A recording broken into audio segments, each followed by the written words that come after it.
Hello and welcome again to another one of you expect me to say its name, man? Yeah, just go ahead and say it. Shodredux's Battlefield Play4Free video commentaries. If you haven't checked out the game yet, go to battlefield.play4free.com.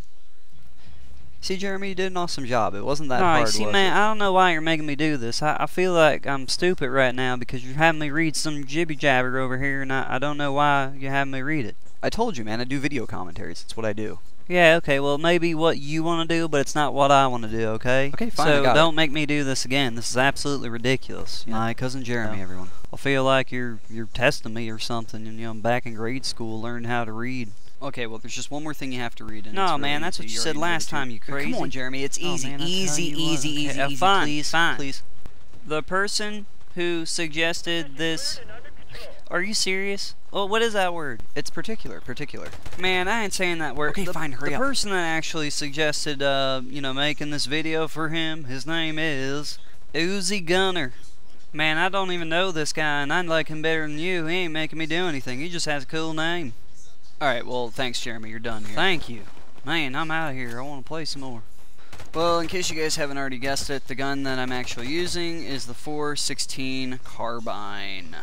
Statistically speaking, in the weapons menu for the carbine, it is on par with the M4 statistic-wise, outside of the range being considerably more, and having 5 bullets less than the M4. And given the statistics on this gun would even far surpass the M4 as far as being a really good rifle if it weren't for a few shortcomings with it. Even though in the description of this gun it talks about how it's really good as a far-ranged weapon assault rifle, even far surpassing the M4 and the M16, I believe, in maintaining power over long distances, at least. The thing with this gun is that there is a big sway when you're aiming down sight on it. Not only that, but it doesn't really line up with the sight as well because of the sway of the gun when you're aiming down sight. If you stand still, you'll notice it. Also, there is a large amount of recoil when firing this gun over long distances. So, you have to take really good pop shots into consideration. And the thing is, you have to make sure you have your sight lined up in long distance too. But due to the sway and, the sight being off, it makes it hard to do that and to live up to that description. Now, with that being said right off the bat, does that make this gun a terrible gun? Absolutely not. It is extremely good at close ranges and medium ranges, regardless of the sway and the recoil of the gun. At medium ranges, you can maintain accuracy just by holding down the trigger. You don't have to really reset your shots. You can just pretty much keep a trained eye on the center mass of the enemy that you're shooting at. The total amount of bullets that you get with the carbine is 140, and you get 35 per magazine. The thing is that running out of ammo with this gun is not going to be an issue because due to the fact that this is an assault class weapon, you have the ammo box. Yay, ammo box! Also, the reload time for the carbine is on par with that of the M4, I believe. So it's, fairly average for, the reload time as an assault rifle. I haven't noticed it being relatively fast or slow, or it being aggravating to reload this gun in a timely fashion. Another awesome thing with the carbine is that it has some extremely good hipfire accuracy. So if you wanted to do pop shots off at some people without aiming down sight, you definitely can do that with this gun without it having some ridiculous spray on your hipfire. And I would say this is probably one of the guns I would more comfortably say that I would probably be able to go around without aiming down sight and just use the hipfire accuracy if I place my shots well enough. So you definitely could get away with it with this particular assault rifle. Okay, the amount of bullets it would take to actually kill an enemy with the carbine up close is 2 to 3.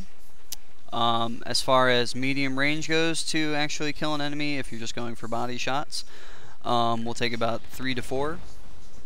And over long distances, it can take from 5 to 6 shots. More times it'll just be 5, sometimes 6 in extreme cases. The amount of damage that I've seen it do on average up close is in the high 40s to low 50s. Also, the amount of damage that I've seen it done from medium ranges tend to stay in the 30s, and over long distances it seems to go from the mid 20s to low 20s. Also, just some additional thoughts on the 416 carbine.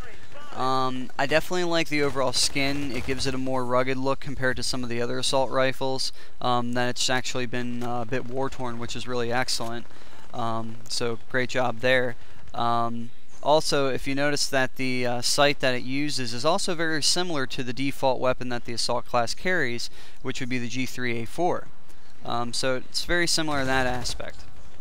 So I would kind of like to think of this gun as like an upgraded default weapon, I would say, but you know, I can't really say that.